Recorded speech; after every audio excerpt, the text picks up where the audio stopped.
Okay, we are picking up, I think, right there. Bottom of 1243.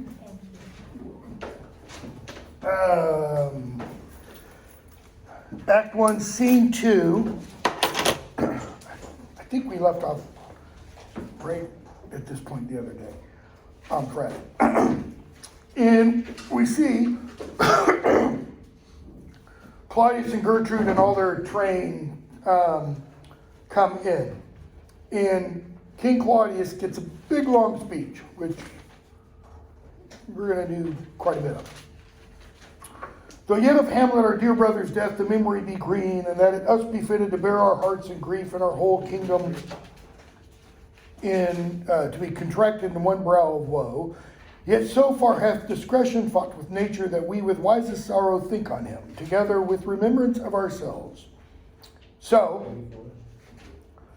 brother's dead, and we should mourn him, he says, but we shouldn't only mourn him because we have to think of the living still. I mean, life goes on, etc. That's the together with remembrance of ourselves. Therefore, our sometime sister, now our queen, the imperial jointress to this warlike state, have we, as 'twere with a defeated joy, with an auspicious and a dropping eye, with mirth in funeral and with dirge in marriage, in equal scale weighing delight and dole, taken to wife. So, the country was saddened by the death of the king, and to kind of balance things out, Claudius says, I have balanced my sorrow with joy in taking a new wife. The new wife happens to be the old wife of the dead king, who is also his brother. So he's marrying his sister-in-law. Okay? Nor have we herein barred your better wisdoms, which have freely gone with this affair along.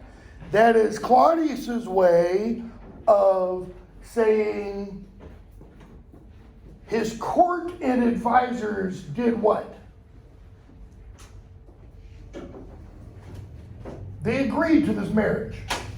Okay? That's the language. Your better wisdoms which have freely gone with this affair along. You agreed to this.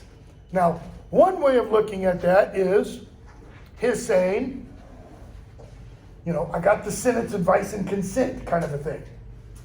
So, I got your advice, I listened to it, etc. Another way of looking at it is it's his way of spreading the blame. Okay? Because this marriage would be considered what? I had it written over here on Friday, if you don't remember. Remember how to write. Incest. In fact, the ghost is even going to call it incestuous in a few moments. Okay? Not incest, mother, son, father, daughter, brother, sister kind of incest, but incest, brother-in-law marrying his sister. Okay? Old Testament times, totally okay. New Testament, totally not okay. That's why John the Baptist gets beheaded.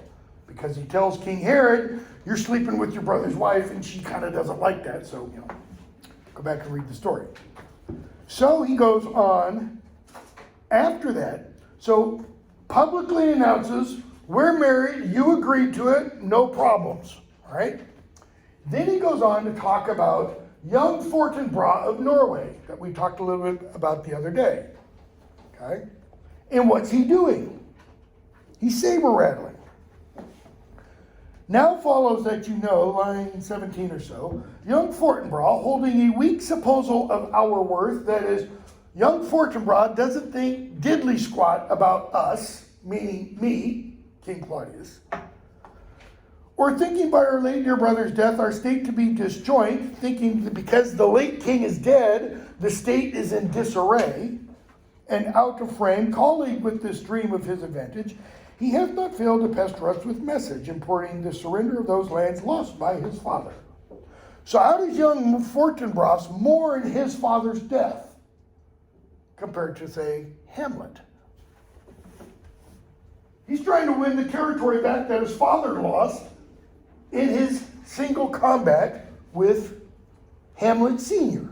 Okay? So he goes on. We have line 27, I think. We have here writ to Norway, uncle of young Fortinbras, who impotent and bedrid scarcely hears of this his nephew's purpose. Oh, I never noticed that before. Fortinbras is not yet king of Norway. His uncle has the throne, just like Claudius, the uncle of Hamlet, has the throne. Man, I've been teaching this so long and I've never made that connection. So he says, we've written letters to Norway to kind of contain Fortinbras. Lock him up if you have to. Okay? So Cornelius and Voltamont are going to take those letters. And then Claudius addresses Laertes. Laertes is the son of Polonius. Polonius is the Lord Chamberlain and Claudius's chief advisor, chief counselor. Okay?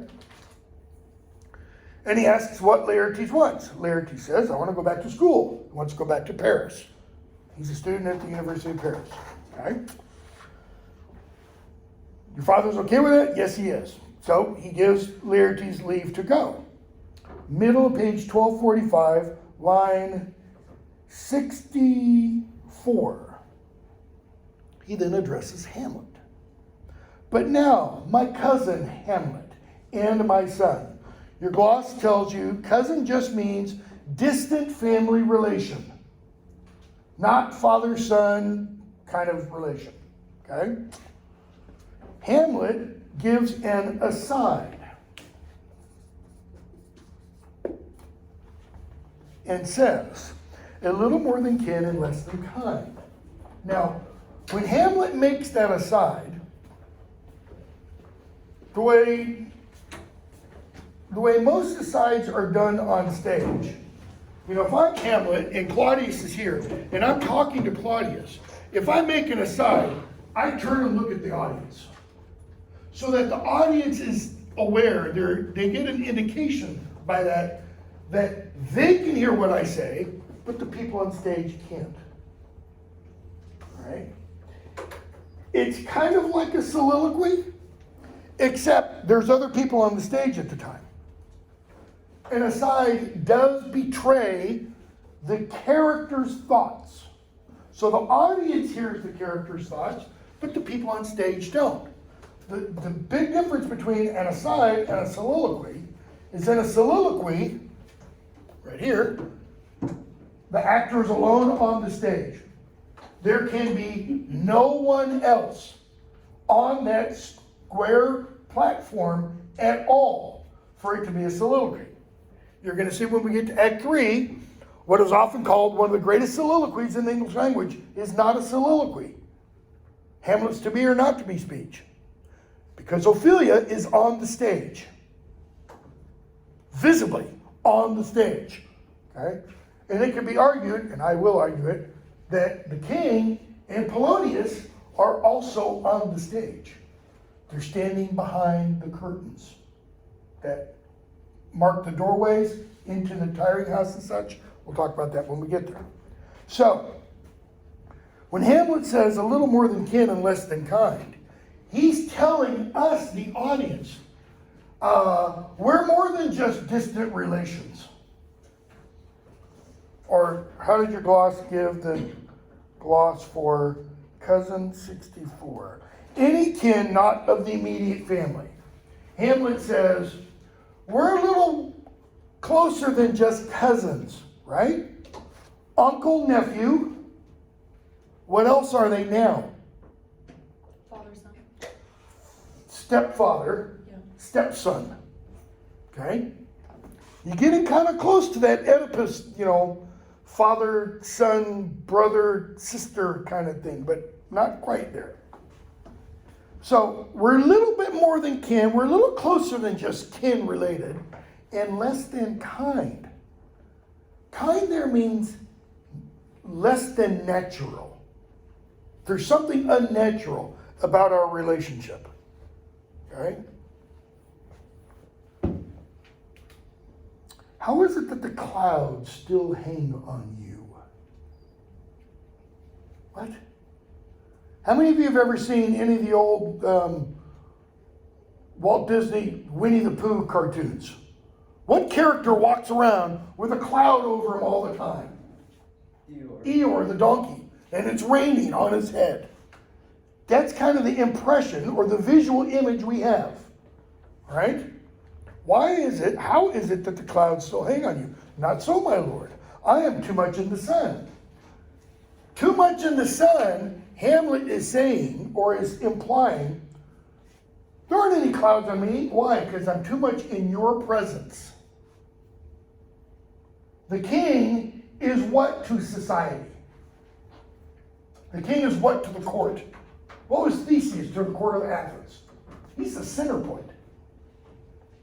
If you extrapolate from a court to like the solar system, what's the center of the solar system?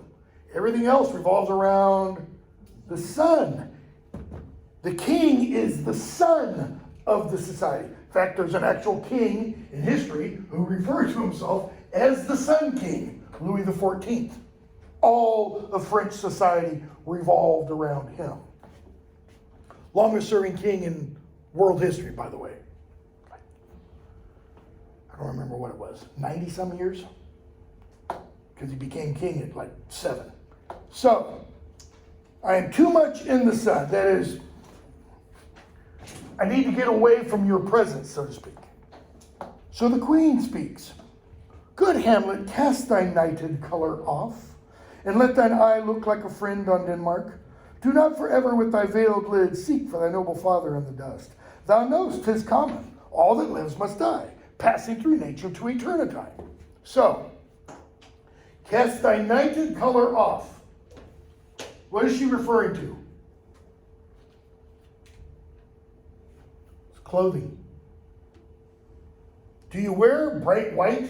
Do you wear bright, if you're a woman, bright flowery colored dresses to a funeral? No, you wear black. Okay? Hamlet's wearing black. So, cast thy nighted color off and let thine eye look like a friend on Denmark. In other words, look up, smile at us. Do not forever with thy veiled lids seek for thy noble father in the dust. He's walking around all the time, head down. That's why his eyes are referred to as veiled. If you come up to somebody and all they're doing is looking down, you can't see the actual eyes, right? All you see are the eyelids. It's not like he's walking around with his eyes closed. Seeking for thy noble father in the dust. Why? He's not there. Thou know'st 'tis common. What is common? The next half line. All that lives must die. Everything living dies at some point. Passing through nature to eternity. Eternity. Okay? Aye, madam, it is common. You're right. Everybody dies. Okay? Who's died again? Who are they talking about? Who is dead? Hamlet's dad, the original king. Hamlet's father, the original king. Gertrude's husband, Claudius's brother. Okay? And what is her point? If you were to sum that up in modern English, kind of colloquial or slang, 3 words, maybe 4. What's she telling Hamlet? Get over it. Get over it. I was thinking suck it up, but get over it works. How long have you been dead? I usually say 2 to 4 months. Though Hamlet, in his first big soliloquy coming up shortly, is going to say, nay, not even a month. Or he'll say, within this month. So that implies 3 to 4 weeks. Suck it up. So your dad's dead. Come on, put on your big boy pants and go on. That's kind of what she's saying. If it be, that is, if it's common, if it happens to everybody, Hamlet, why seems it so particular with thee? Why does this death seem so particular to you? Why are you so bent out of shape?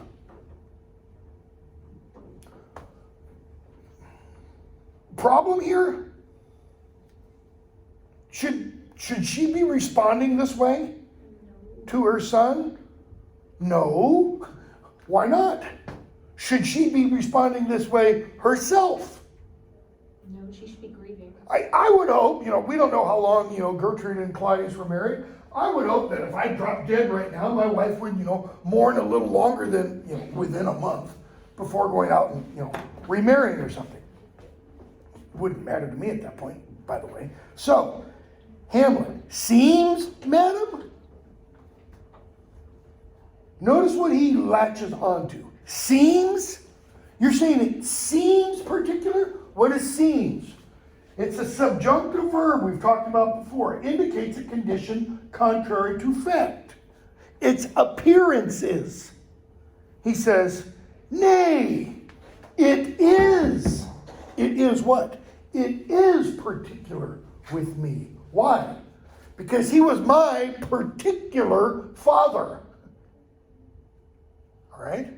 I know not seems. 'Tis not alone my inky cloak, again, color, good mother, being a little sarcastic there, a little uppity, nor customary suits of solemn black, that is, it is customary to wear black when one is in mourning, nor windy suspiration of forced breath, that is, constant sighing,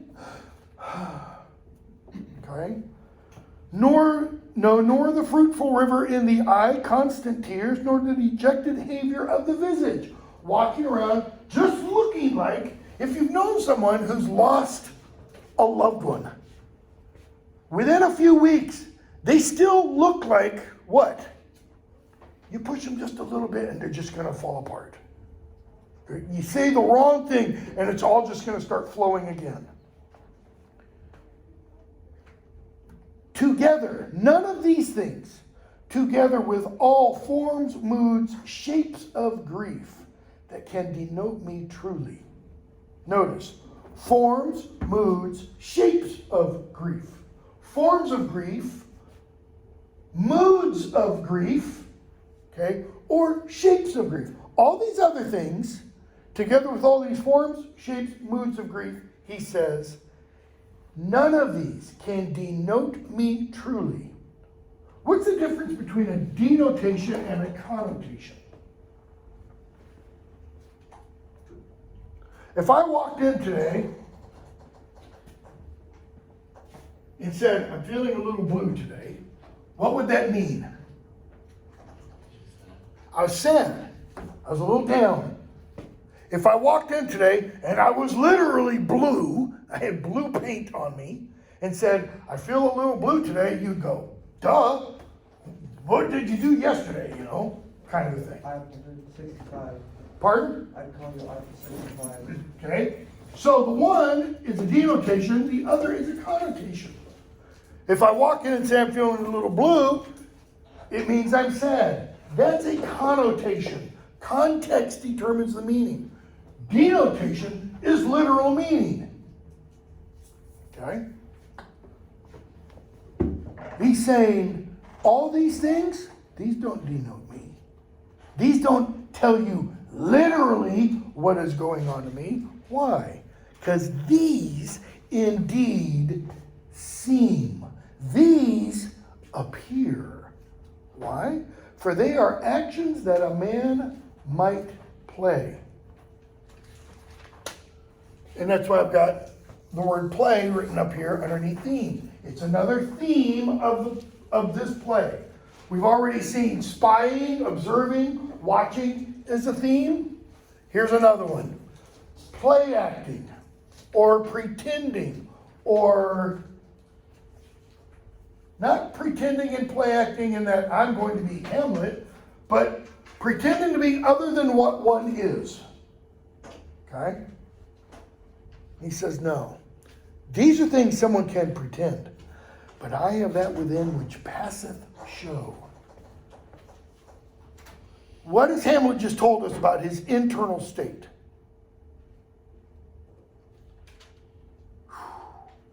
He's troubled.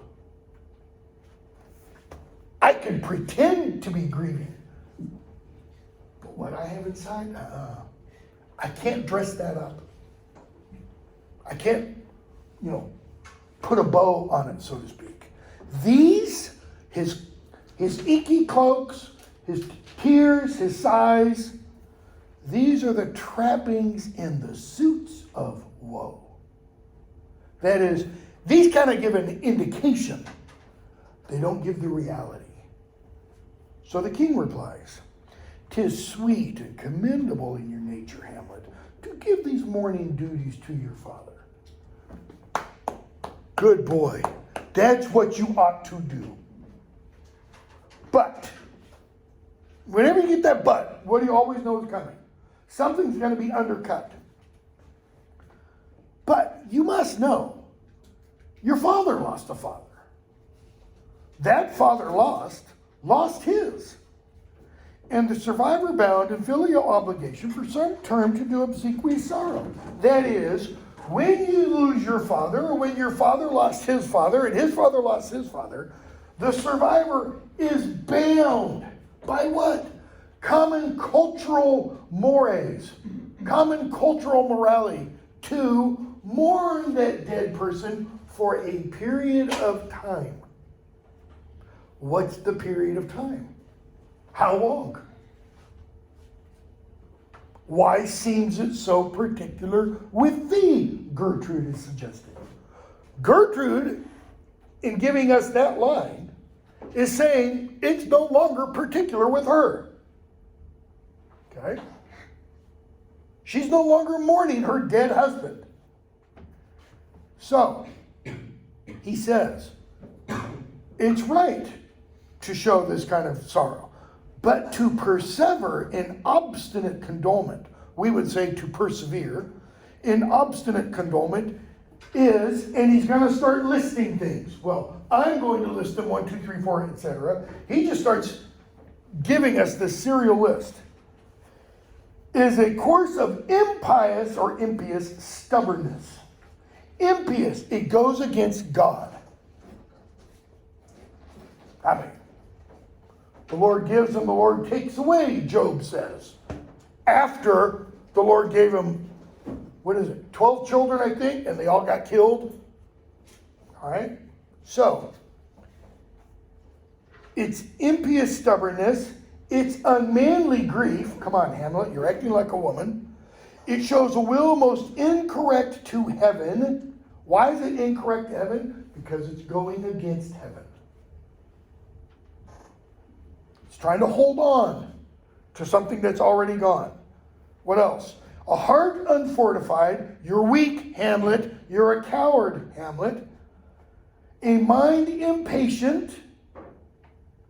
That is, a mind not willing to suffer. Not willing to endure. An understanding simple and unschooled. What's he mean by understanding? I think he means understanding of how the world works. It goes back to what Stephen said, get over it, Hamlet. It's time. Move on. Put on the bright clothes. Throw open your blinds. For what we know must be and is as common as any the most vulgar thing to sense. Why should we in our peevish opposition take it to heart? If you know that death is the nature of humanity, that is, we all die, then what happens when someone dies? You move on. You just bury them and move on. Let it go. You sing the Frozen song. Okay? And notice peevish opposition. We don't use that word peevish very much. What's it mean? It's like a little kid not getting his or her way. They throw a little tantrum. That's kind of what it means. Okay? 'Tis a fault to heaven, a fault against the dead, a fault to nature, to reason most absurd, whose common theme is death of fathers, and who still there means always, constantly, hath cried from the first course means corpse, from the first dead body till the last one today, this must be so. Kind of interesting that he gives this line. Who was the first, or what? I'm not trying to phrase the question. Who or what was the first dead body? Biblical story. Cain. Actually, it's Abel. Cain slew his brother Abel. Claudius slew his brother Hamlet. Okay, so he brings that first death up. Little moment of dramatic irony there. Okay. So he says, we pray you, throw to earth this unprevailing woe and think of us as a father. Bury your grief. You buried your father, now bury the grief. And think of me as dad. Well, what is he to Hamlet? Uncle, stepdad. He's saying, don't think of me as your uncle. Don't think of me as your stepdad. Think of me as dad. We can go do dad things. How old is Hamlet? We'll answer that later. Be interesting to see if you are anywhere close to how old he is. So, he says, for let the world take note, you are the most immediate to our throne. You're next in line, Hamlet. What's the problem with that statement?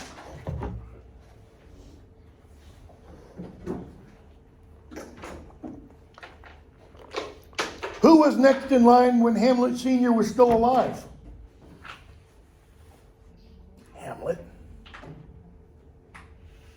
Law of primogeniture, which Germanic peoples follow, with a little, they throw a little wrinkle in, is king, eldest son.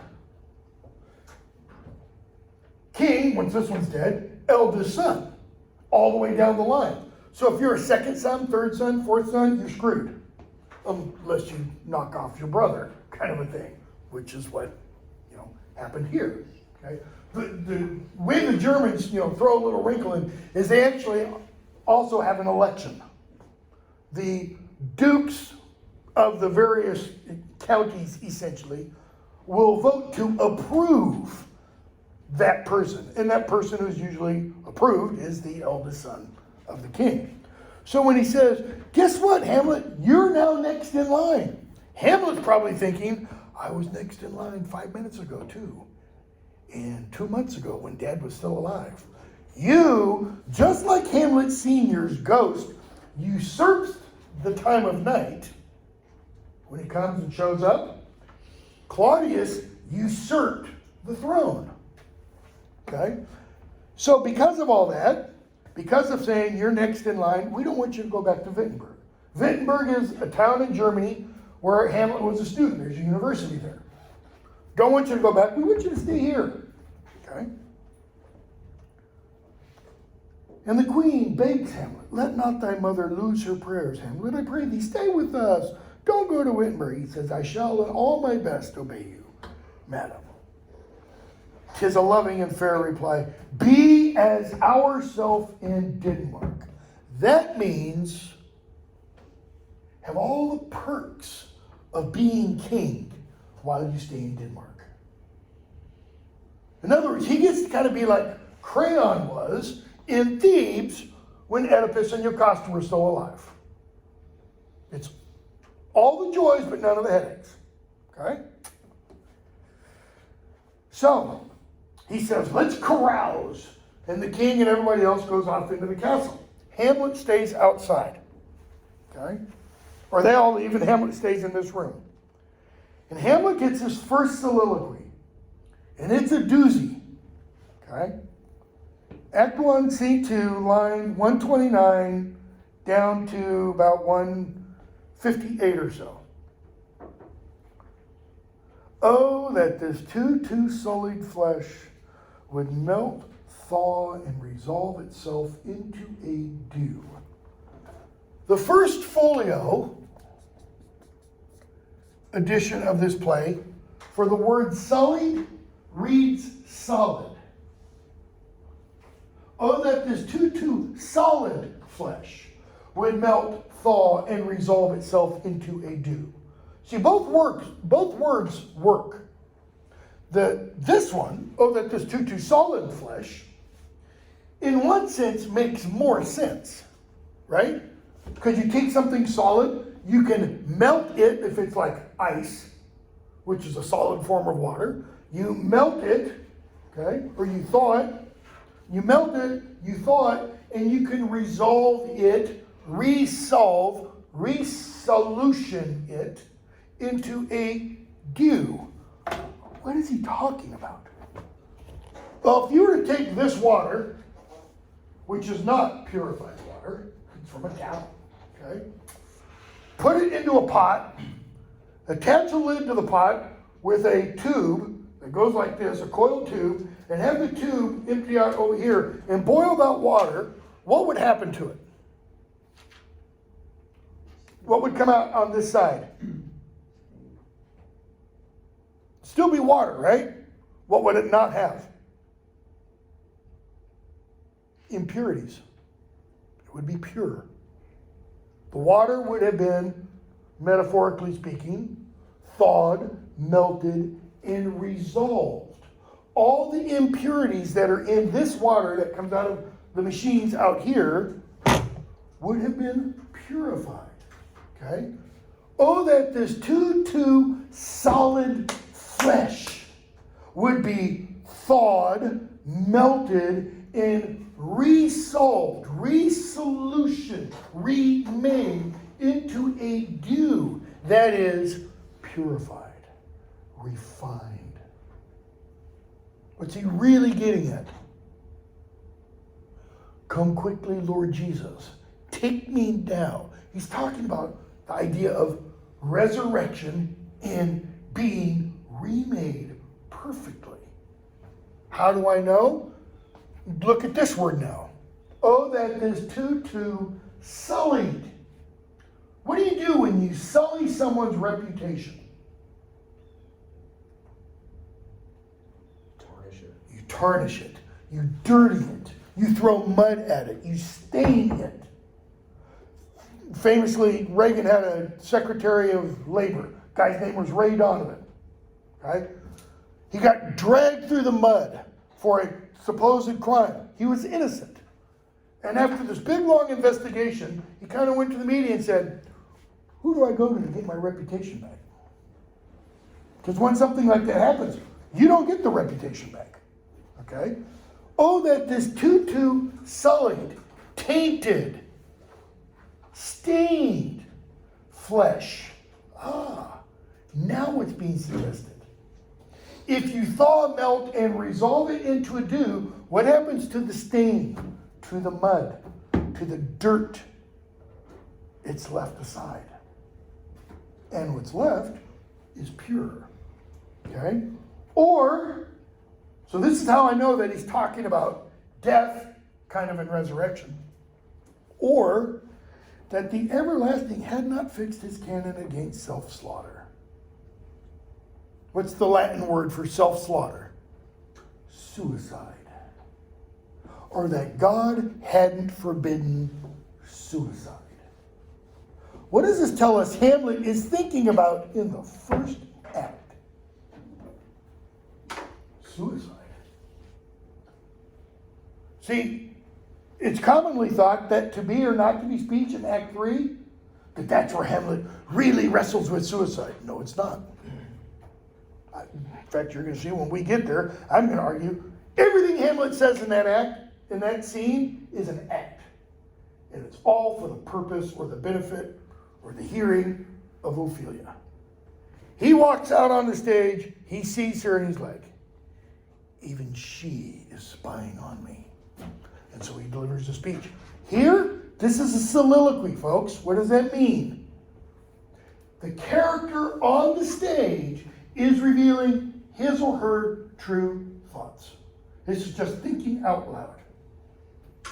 You don't lie to yourself generally in your own thoughts, because the you that's also in is there knows the truth or not. Okay?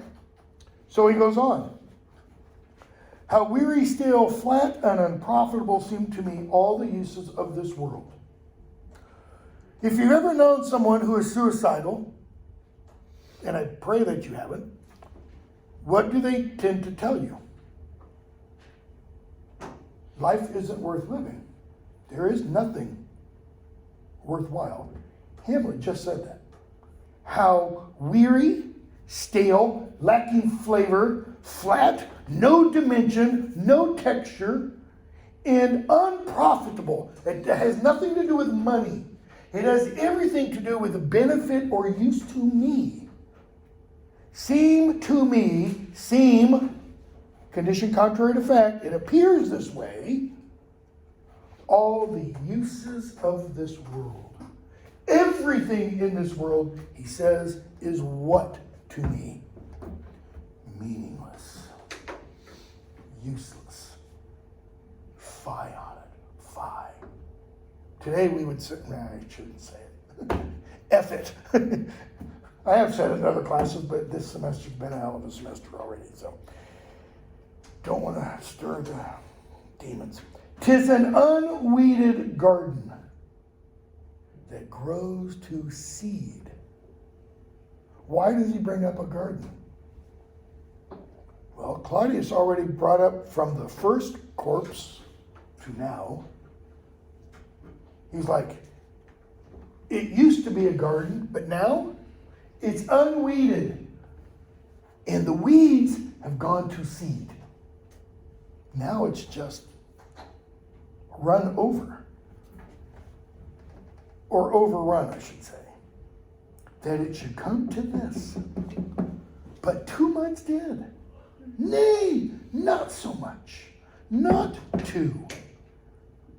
So excellent a king. And he's thinking about his father.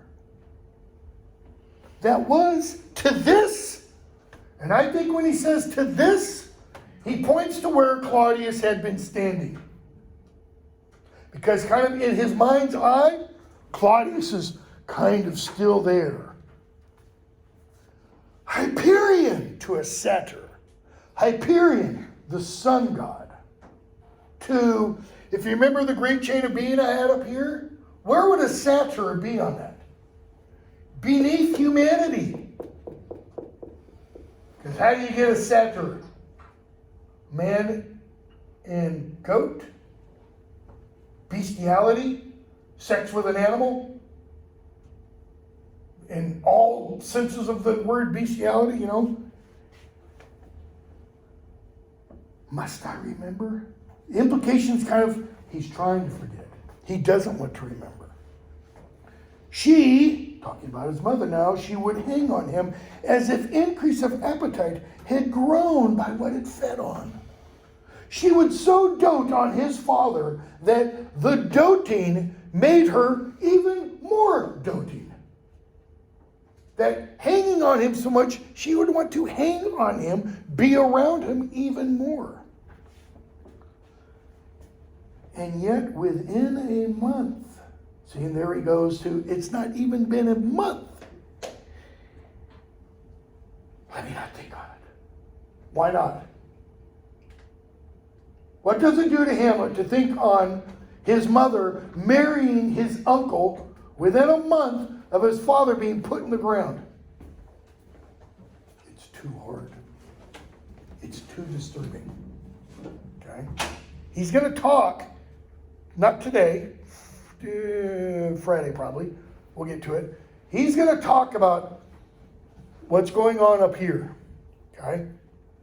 Frailty, thy name is woman. And by the way, Hamlet is probably the single most quoted play of Shakespeare's. Let me rephrase that. It's the play that you'll recognize the most passages from, because they used left and right in popular culture, titles of novels and books and things like that. A little month, or ere those shoes were old, with which he followed my poor father's body, etc. A beast, he says, that once discourse of reason would have mourned longer. A dog, a cat, a cow would have mourned for its mate longer than she did for his father. Married with my uncle, my father's brother. He's making it clear for the audience. But no more like my father than I to Hercules, within a month. Now, what should the audience be doing at this point? Squirming a little bit. This shouldn't make us uneasy. Ere yet the salt of most unrighteous tears had left the flushing in her galled eyes, she married. Before she was even done crying, she got married. Well, look again at what the king said in his big speech.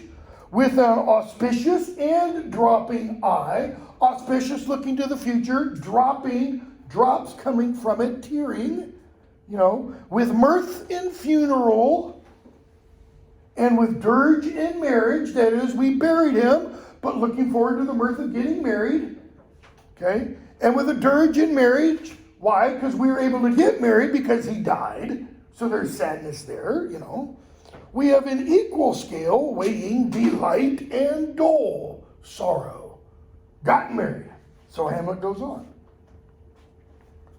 She married. Oh, most wicked speed. To post with such dexterity to incestuous sheets. Like she was a gymnast to get into Claudius's bed. She couldn't wait, Hamlet says. And Freud just had a lot of fun with this play. Because he thought Hamlet's whole problem was entirely Oedipal in origin. He wanted to be the one sleeping with Gertrude, etc., etc. Okay? It is not, nor it cannot come to good. What's he mean? There's a problem with this picture. It's like, find the problem in this illustration kind of thing. Hamlet saying, there's something else going on. But break my heart, for I must hold my tongue. Why break my heart? You can't talk about it with anybody. Hamlet knows, I'm bottling this up. I'm pushing it down. In just a moment, we're going to hear him go down, because he again has to keep silent. So in come Horatio and Marcellus. Hamlet asks, what are you doing here? How come you're not in Wittenberg? Horatio is a student at the same university as Hamlet. A truant disposition. I'll take my time. I'll go back a few days after term begins again. Hamlet says, no, that's not true. Tell me, why are you here in Elsinore? Your father's funeral. No, I think you're here for my mother's marriage. He says, yeah, it did follow hard upon. In other words, your dad was buried Monday and your mom got married on Wednesday. Not literally, all right? So, Hamlet said, my father says, line 183, methinks I see my father. Where? Notice, Horatio's like, because I saw him last night. In my mind's eye, Horatio. I saw him once. Oh, it's a goodly king. Hamlet, he was a man, take him for all in all. I shall not look upon his like again. I think I saw him yesterday. Who? Your father. And so they relate the ghost. Okay? And Hamlet says, page 1250, line 241 or so, I'll keep watch with you tonight. If it assume my noble father's person, I'll speak to it. Though hell itself should gape and bid me hold my peace. All right? Don't tell anybody what you've seen. They agree. Everybody leaves but Hamlet. he has another soliloquy. Okay? My father's spirit in arms, all is not well. What if his father's spirit had just appeared in like his bedclothes, a sleeping gown or something, or regular, clothes that he'd wear during the day? Would all still not be well? Well, probably for him, because, ghosts aren't supposed to be there. They're supposed to be when you're dead kind of a thing. But he's all in arms. He's dressed for battle. I doubt, meaning I expect, some foul play. There's something wrong again with this picture. Would the night will come. He wants night to come quickly so we can see this ghost. Till then, sit still, my soul. See, he has to tell his soul to sit still because it's kind of bubbling up. He's starting to feel that frantic edginess. It's like, damn boy. Scene 3. A room in Polonius' house. So we have Laertes, son of Polonius, talking to Ophelia, daughter of Polonius, and Laertes' sister. Okay? Laertes is getting ready, packing up to leave to go back off to France. And Laertes tells Ophelia, apparently they've been talking about Hamlet, and he says, for Hamlet and the trifling of his favor, this is line 5, hold it a fashion and a toy in blood. A violet in the youth of primy nature, forward, not permanent, sweet, not lasting, perfume and suppliants of a minute, no more. That's just flowery language to say what? How is he telling her to consider Hamlet's affection towards her?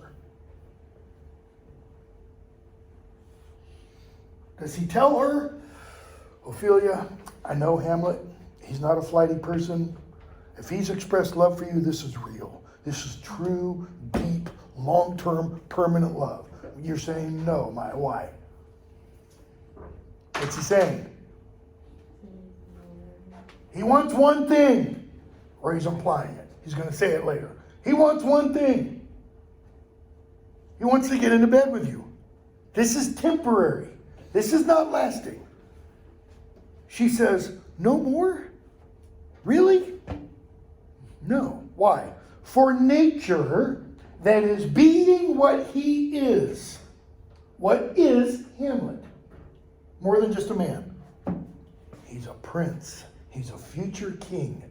Nature, crescent, growing, does not grow alone in thews and bulk, but as this temple waxes, the inward service of the mind and soul grows wide with all. That is, just as his body will grow with him and all that kind of stuff, his mind and his responsibilities and his duties will also grow with him. In other words, he will start to think about what? I'm the future king. I can't just choose for myself who I desire. I have to also choose for what? The kingdom. The state. Here's an example, real world example. Before, now King Charles, then Prince Charles, married Princess Diana. Who was his flame? Who was his lover? Camilla, the current queen consort. She will be queen consort once they do the coronation. Why did he marry Camilla? Parker Bowles was her name. Because she was married to Mr. Parker Bowles. Okay? Couldn't marry her because she was married. Could she have gotten a divorce and married Charles? No. Why not? Well, 2 reasons at that point. One, Mommy, Queen Elizabeth said, ain't gonna happen. 2, because British law forbade a future prince marrying a divorcee. Why? Because the king will also be the head of the Anglican Church. Okay? Law was changed after Diana died. Many years after Diana died. Okay? So why did he marry Princess Diana? Because he met her and fell headlong and happily over heels in love with her? Possibly, but I don't think so. Diana had something Camilla Parker Bowles didn't. Diana had something Kate Middleton, also called Princess Kate, didn't have. She had royal blood. They called the College of Heralds, they traced her genealogy, and way back, she is a Spencer. Her name was Lady Diana Spencer. Lady implies there's that royalty that goes kind of far back. Okay? Camilla Parker Bowles didn't have that. Kate Middleton didn't. When William married Kate, the law had already been changed. And Queen Elizabeth essentially said, you can marry who you want, just don't bring a bed, don't sully, even more than it was, the name of the family, so to speak. Laertes is telling her, Hamlet can't choose you. Why not?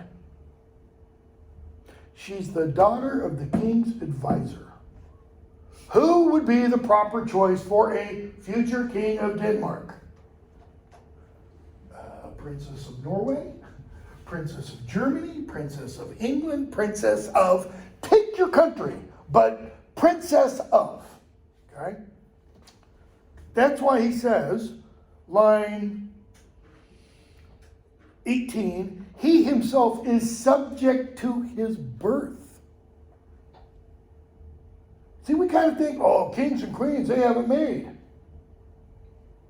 Think about, look at Queen Elizabeth for a moment. At the age of 21, she made a public address to the nation that said, I will bury my own desires for the good of England. I won't do what I want to do. I will do what is called upon. And she did it for the next 70 years. Okay? He may not as unvalued, that is us, not you, me, as unvalued persons do, carve for himself. For on his choice depends the safety and health of this whole state. Why? Because what will the future queen, supposedly, ideally, need to produce? A future king. Why did King Henry VIII keep marrying and killing wives? Because they wouldn't produce him heirs. Kept having daughters. If only he understood genetics back then, He did end up having one son.